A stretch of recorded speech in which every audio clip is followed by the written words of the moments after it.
Hello साथियों,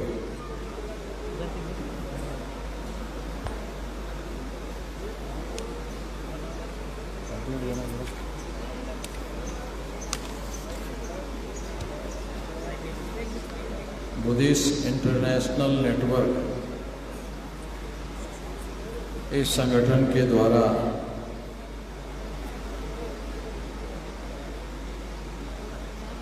सिक्सवां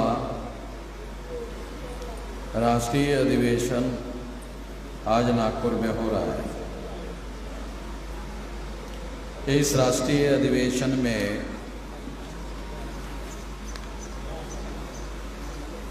जो विषय चर्चा करने के लिए रखे गए हैं वो विषय बहुत महत्वपूर्ण है। वो विषय है रामायण, दशरथ जातक और महाभारत का घत जातक कथाओं की चोरी करके लिखे हैं। एक चर्चा।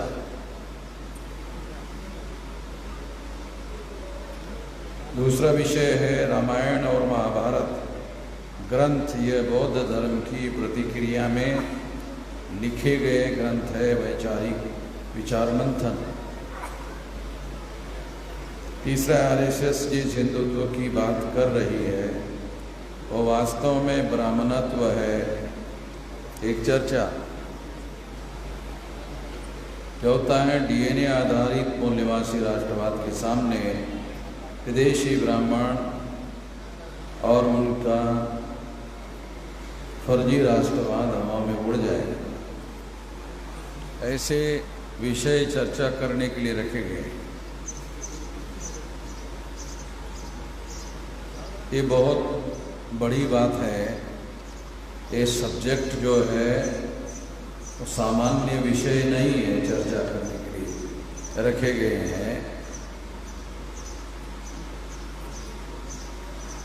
बौद्ध धर्म का काम करने वाले बुद्धिस्ट इंटरनेशनल नेटवर्क के अलावा तमाम संगठन है देश भर में। मुझे नहीं लगता कि उनको इस देश में क्या करना है इसके बारे में उनको पता है। इस देश में करना क्या है,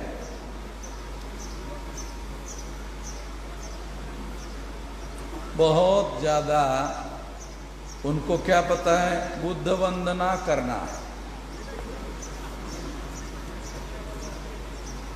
इतना पता है। ये तो क्राउड का काम है। जो क्राउड है, जो भीड़ है, ये उनका काम है। ये जो आंदोलन का नेतृत्व करने वाले लोग हैं, ये उनका काम नहीं है। उनका काम भविष्य में बुद्धिस्ट इंटरनेशनल नेटवर्क के द्वारा क्या करना होगा, ये रास्ता तय करना उनका काम होना चाहिए। इस पर मंथन होना चाहिए। इस पर कोई सॉलिड, कोई ठोस उनके पास विचार होना चाहिए, ठोस कोई कार्यक्रम होना चाहिए। ऐसी कोई बात बुद्धिस्ट लोगों के नाम पर संगठित रूप से काम करने वाले जो लोग हैं, उनके पास ऐसी कोई विचारधारा, ऐसा कोई कार्यक्रम, ऐसा कोई ठोस कार्यक्रम उनके पास है, ऐसा मुझे नहीं दिखाई देता।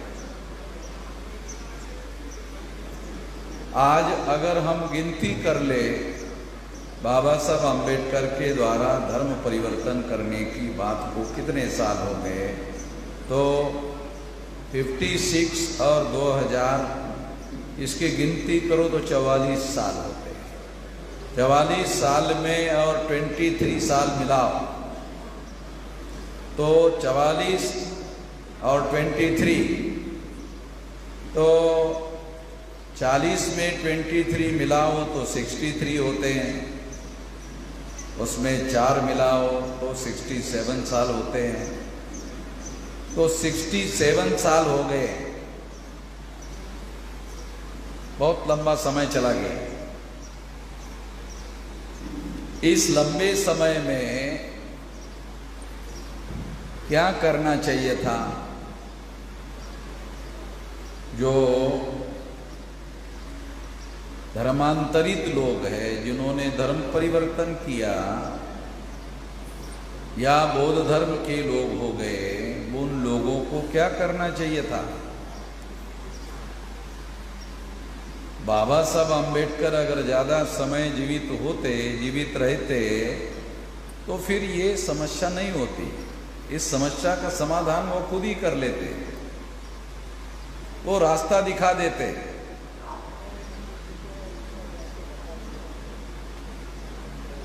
तो मैं आप लोगों को ये बताना चाहूँगा कि हम लोगों को क्या करना होगा, क्या करना चाहिए। अगर बौद्ध धर्म का इतिहास का अध्ययन करो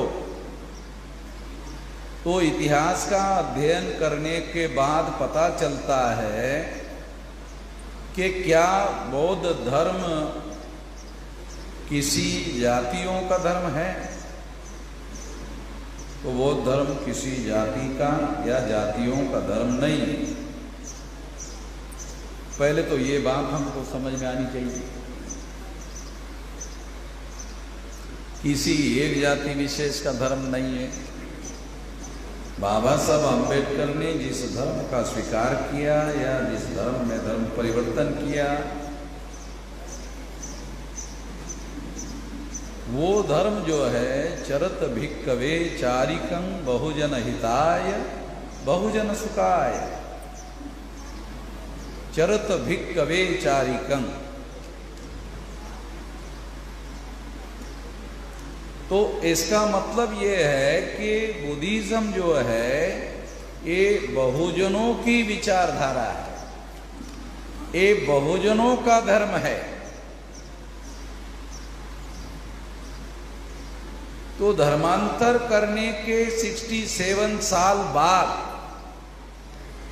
ये धर्म बहुजनों का होना चाहिए, इसके लिए हमको कुछ करना चाहिए था।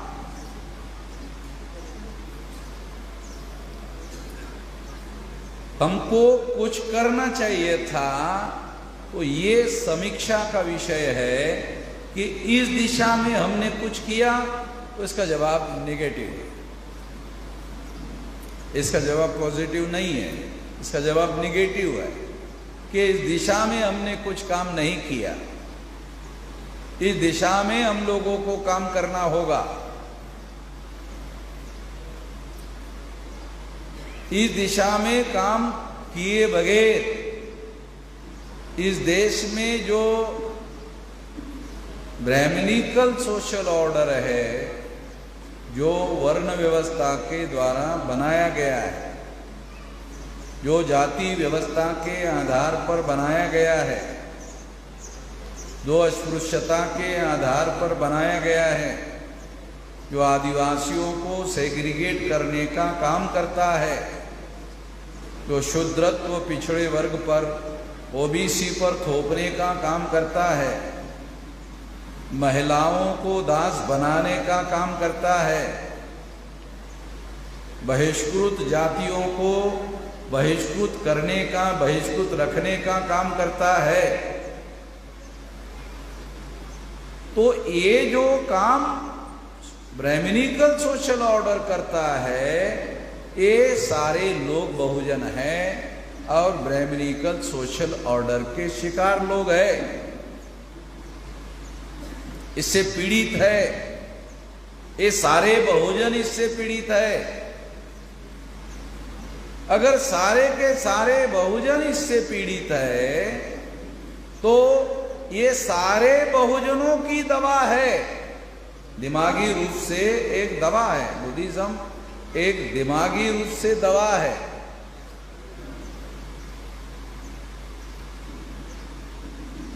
और वो दवा केवल बुद्ध वंदना में नहीं है, वो बुद्धिज्म की विचारधारा में है।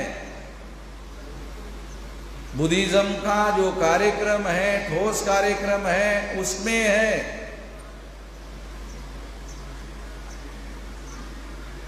और अगर ऐसा है तो ये काम करने का काम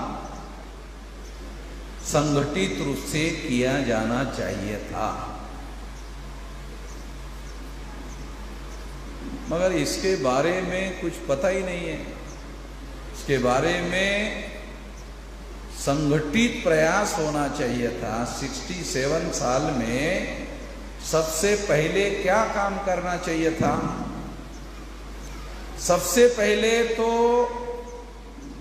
इस तरह का काम जो मूल निवासी बहुजन समाज के लोग हैं, उन लोगों को ब्राह्मणिकल सोशल ऑर्डर ने शेड्यूल कास्ट के 1703 जाति के टुकड़ों में बांटा, आदिवासियों को 801 टुकड़ों में बांटा, पिछड़े वर्ग ओबीसी को 3743 जाति के टुकड़ों में बांटा, तीनों को मिलाकर 6247 जाति के टुकड़ों में बांटा।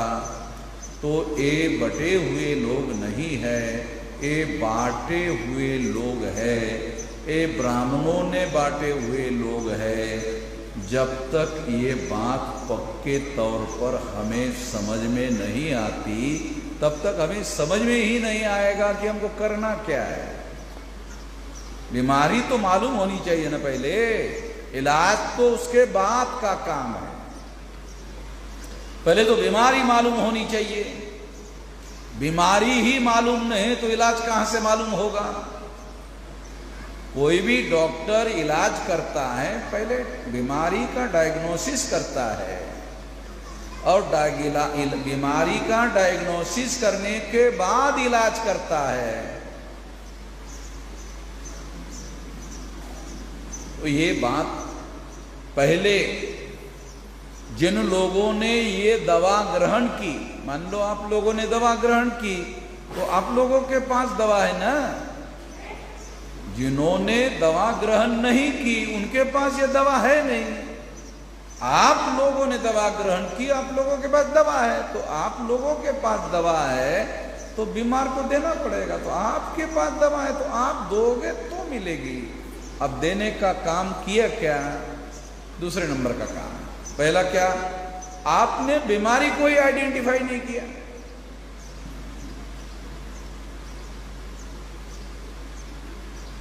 बुद्धिज्म बहुजनों का धर्म है, मगर वो आज नहीं है। बुद्धिज्म बहुजनों का धर्म है, मगर वो आज नहीं है।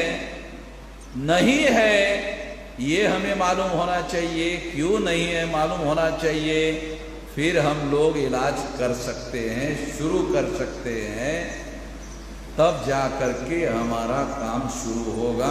67 साल में बहुत हो सकता है। केवल इतना सा सोचना था, इतना सा करना था, कर नहीं पाया। दूसरी महत्वपूर्ण बात, अगर बुद्धिज्म बहुजनों का धर्म है और आज वो बहुजनों का नहीं है, ये मानना पड़ेगा। First you recognise the fact and then eliminate. First you recognise the fact, पहले सत्य को स्वीकार करना पड़ता है। अगर वो सत्य हमारे विपरीत है तो फिर उसका इलाज करना पड़ता है, मगर सत्य को पहले स्वीकार करना पड़ता है। बहुत सारे लोग क्या करते हैं, सत्य का सामना करने की क्षमता ना होने की वजह से सत्य को स्वीकार ना करने का रास्ता अपनाते हैं।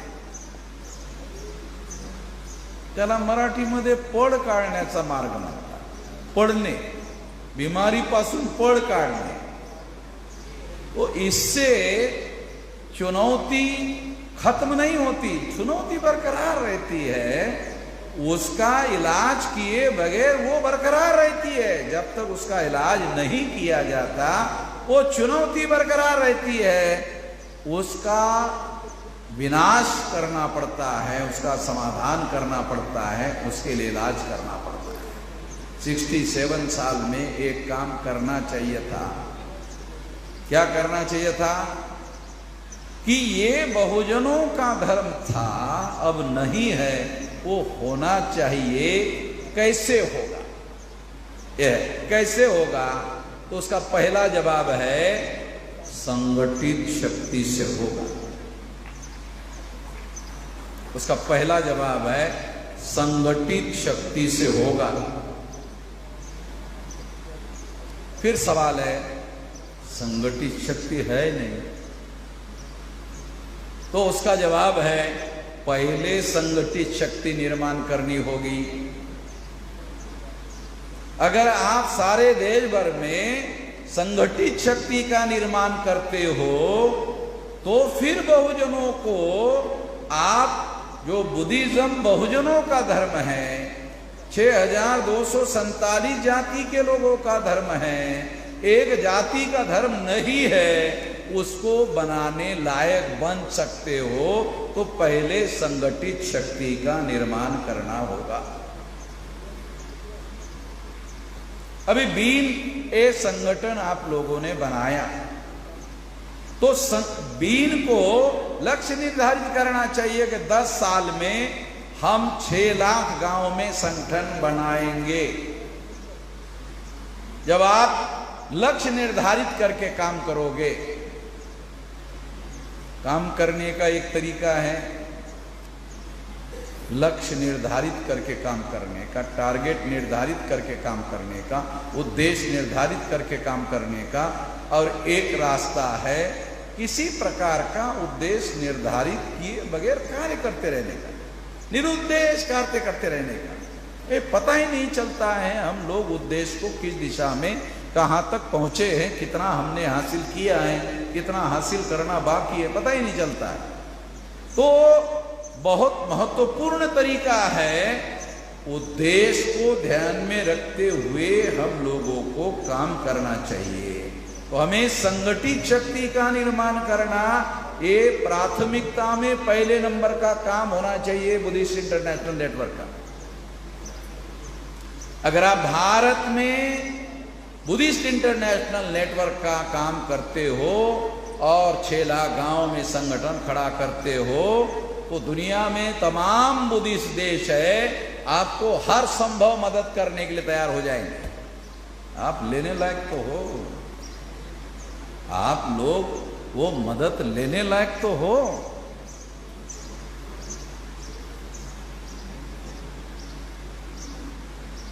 तो ये महत्वपूर्ण बात हमारे दिमाग में आना चाहिए। हमारे लोगों का, जो बुद्धिस्ट लोग हैं उनका प्रशिक्षण होना चाहिए, उनका दिमाग जाति विरहित बनाया जाना चाहिए, उसको काशाय वस्त्र धारण करने की जरूरत नहीं है। दिमाग में जो जातिगत मानसिकता है उससे हमें अलग होना चाहिए और वो विचारधारा से संभव है। वो जब तक आप अपने आप को, अपने दिमाग को जातीय मानसिकता से अलग नहीं कर सकते हो, आप बुद्धिज्म का काम कैसे कर सकते हो? आप बुद्धिज्म का काम नहीं कर सकते। अगर आपकी मानसिकता जातीय मानसिकता से पीड़ित है तो आप तो खुद ही बीमार हो, आप काम नहीं कर सकते। तो पहले तो आपको जातीय मानसिकता की जो पीड़ित मानसिकता है उससे अपने आप को अलग करना होगा। और ये अलग करने के लिए पहले तो उन लोगों का ट्रेनिंग देना चाहिए, उसकी मानसिकता में परिवर्तन करना चाहिए और फिर उसको ह्यूमन रिसोर्सेस में कन्वर्ट करना चाहिए। जब तक आप अपने आप को ह्यूमन रिसोर्सेस में कन्वर्ट नहीं कर सकते हो तब तक आप अपना राष्ट्रीय स्तर का बड़ा संगठन निर्माण नहीं कर सकते। अगर 6 लाख गांवों का संगठन आप निर्माण करते हो तो फिर आप बहुजनों को बुद्धिज्म समझा सकते हो। तो आप ऐसा कर सकते हो, ऐसा करना होगा। बुद्धा ने जब उस विचारधारा का प्रोपेगेंडा करना शुरू किया तो क्या भारत के लोग बुद्धिस्ट थे? नहीं थे।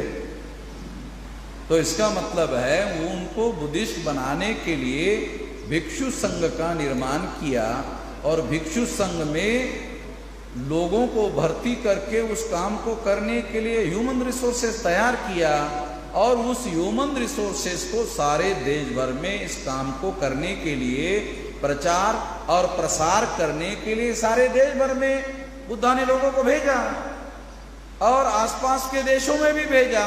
तब जाके परिवर्तन हुआ।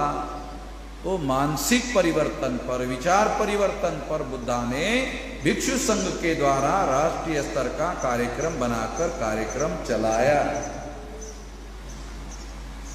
तो हमें मालूम होना चाहिए कि हमें करना क्या है।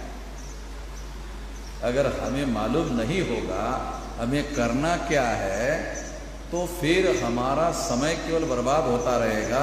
हर साल हम लोग नागपुर में आते रहेंगे और फिर साल के बाद दोबारा आते रहेंगे, फिर तीसरी बार आते रहेंगे और इसमें 365 दिन तक ऐसे हिलाते रहेंगे, हाथ हिलाते रहेंगे, हाथ हिलाते हुए जाएंगे, हाथ हिलाते हुए आएंगे, तो कुछ करेंगे। उससे क्या होगा? उससे तो कुछ नहीं होगा। तो सबसे पहले संगठित शक्ति का निर्माण करना चाहिए। संगठित शक्ति के द्वारा प्रचारक निर्माण करने चाहिए। वो प्रचारक जातीय मानसिकता से मुक्त होने चाहिए। अगर वो जातीय मानसिकता से मुक्त होते हैं तो तमाम 6247 जाति के टुकड़ों में बांटे गए बहुजनों को जोड़ने का काम कर सकते हैं। जोड़ने का रसायन बुद्धिज्म के पास है, मगर वो आपको समझ में आएगा तो आपको उस रसायन का उपयोग और प्रयोग कर सकते हो। ये जातीय मानसिकता का बहुत गहराई से अध्ययन करना होगा और उसका इलाज बुद्धिज्म में है तो वो इलाज लागू करना होगा। तो प्रशिक्षित लोग ही ऐसा कर सकते हैं, अब कोई भी नहीं कर सकता। इसलिए इस काम को करने का लक्ष्य निर्धारित करना चाहिए। अगर इस काम को करने का लक्ष्य निर्धारित करके काम किया जाता है तब तो बदलाव होगा। बुद्धिज्म एक रेवोल्यूशन है, बुद्धिज्म एक क्रांति है, बुद्धिज्म एक बहुत बड़ा परिवर्तन करने का राष्ट्रीय अंतर्राष्ट्रीय कार्यक्रम है। उसके लिए उसमें काम करने वाले जो लोग हैं उनको ये मालूम होना चाहिए कि सारे दुनिया को बुद्धिज्म ने समता, स्वतंत्रता, समता, स्वतंत्रता, न्याय और बंधुता, समता, स्वतंत्रता, बंधुता और न्याय, ये 4 चतुसूत्री का सिद्धांत दिया। यानी व्यक्ति के समूह में समता होनी चाहिए, स्वतंत्रता होनी चाहिए। स्वतंत्रता का मतलब है आपको विचार करने के लिए स्वतंत्र आपकी धारणा होनी चाहिए, स्वतंत्रता होनी चाहिए विचार करने की, तो आप वैचारिक रूप से विचार करने लायक हो सकते हो। तो समता, स्वतंत्रता, बंधुता, ये लोगों को जोड़ने वाली धारणा होनी चाहिए आपके अंदर। समता, स्वतंत्रता, बंधुता, न्याय, के सभी लोगों को न्याय मिलना चाहिए और सभी लोग एक जैसा नहीं होते हैं। समाज में कुछ ताकतवर लोग होते हैं, कुछ कमजोर लोग होते हैं, तो न्याय होना जरूरी होता है। वहां जब न्याय होता है तो ताकतवर लोगों के साथ कैसे व्यवहार करना चाहिए और कमजोर लोगों के साथ कैसे व्यवहार करना चाहिए, ये न्याय का सिद्धांत आपको बताता है। तो ये वजह है जिसकी वजह से यूनाइटेड नेशंस ऑर्गेनाइजेशन, जो दुनिया का सरकार है ना, यूनाइटेड नेशंस ऑर्गेनाइजेशन, ये दुनिया की सरकार है, ये सारे दुनिया की सरकार है। ये सारे दुनिया की सरकार ने ये बुद्धा का ये चतुसूत्री का सिद्धांत स्वीकार कर लिया। मुझे नहीं लगता आप लोगों को पता है, ये जो यूनाइटेड नेशंस ऑर्गेनाइजेशन है उसने समता, स्वतंत्रता, अबंधुता और न्याय, ये चतुसूत्री का सिद्धांत उन्होंने स्वीकार कर लिया है कि सारे दुनिया में होना चाहिए। जो बुद्धा ने कहा वो दुनिया की जो सरकार है उसने उसको स्वीकार किया। इससे आप उसका महत्व समझ सकते हो, इतना ज्यादा महत्वपूर्ण है ये चतुसूत्री का सिद्धांत जो है। तो इसलिए इसे लागू करना है। मान लो हमें भारत में लागू करना है, और लागू करने के लिए आपके पास दो प्रकार की शक्ति होनी चाहिए, एक संगठन की शक्ति, एक सत्ता की शक्ति। संगठन की शक्ति होगी तो सत्ता की शक्ति हो सकती है। अगर सत्ता की शक्ति नहीं है तो संगठन के शक्ति के बल पर आप ये काम कर सकते हो। तो ये काम करने के लिए सबसे पहले प्रायोरिटी में, प्राथमिकता में संगठित शक्ति निर्माण करने का काम करना चाहिए। संगठित शक्ति निर्माण करने का जो काम है ये बहुत महत्वपूर्ण काम है। बुद्धा ने बुद्धिज्म का प्रचार करने के पहले भिक्षु संघ बनाया। ये काम वो अकेले भी कर सकते थे, मगर उनको मालूम था वो इतना बड़ा काम अकेले नहीं कर सकते, इसलिए संघ बनाया। और फिर संघ की शाखाओं को देश दुनिया में फैलाने के लिए सारे देश भर में अपने अनुयायियों को, भिक्षुओं को तैयार करके भेजा, और फिर भिक्षु संघ राष्ट्रव्यापी बनाया। ये इतिहास हम लोगों को आज प्रेरणादायी है, इससे सीखने वाली बातें हैं। हमें कैसे करना होगा, तो बुद्ध ने कैसे किया उससे सीख सकते हैं। तो इसलिए मैं ऐसा मानता हूं कि ऐसा काम हम लोग कर सकते हैं और ऐसा काम हमको करना चाहिए। तो ये करने के लिए मुझे नहीं लगता कि आपको ऐसा काम करने के लिए कोई दिक्कत है। बुद्धिस्ट इंटरनेशनल नेटवर्क, मैं ऐसा मानता हूं, इसी मकसद के लिए बनाया गया है। ये यूनिक ऑर्गेनाइजेशन है, इसका किसी संगठन के साथ कोई कंपेयर नहीं किया जा सकता। बाबा साहब आम्बेडकर ने बुद्धिस्ट सोसाइटी ऑफ इंडिया इस मकसद के लिए बनाया था। अगर वो काम करता तो बुद्धिस्ट इंटरनेशनल नेटवर्क बनाने की जरूरत नहीं थी। वो काम नहीं कर रहा है, उसका कोई मतलब नहीं है। आपको बाबा साहब आम्बेडकर जिस मकसद के लिए बुद्धिस्ट सोसाइटी ऑफ इंडिया नाम का जो संगठन बनाया था, उसी मकसद को पूरा करने के लिए बुद्धिस्ट इंटरनेशनल नेटवर्क बनाया गया। तो इसमें उपासक लोग बनाने होंगे। दूसरा, सबसे लोएस्ट स्तर पर उपासक बनाने होंगे, उसके ऊपर प्रचारक बनाने होंगे, उसके ऊपर भिक्षु बनाए जा सकते हैं, मगर इस मकसद के लिए, इस उद्देश्य के लिए। तो 10 साल का एजेंडा बनाकर काम करो। 10 साल में ये बहुत विशाल संगठन बन जाएगा। आपको मेरी तरफ से जो हेल्प चाहिए, जो मदद चाहिए, वो सारी की सारी मदद हम करेंगे।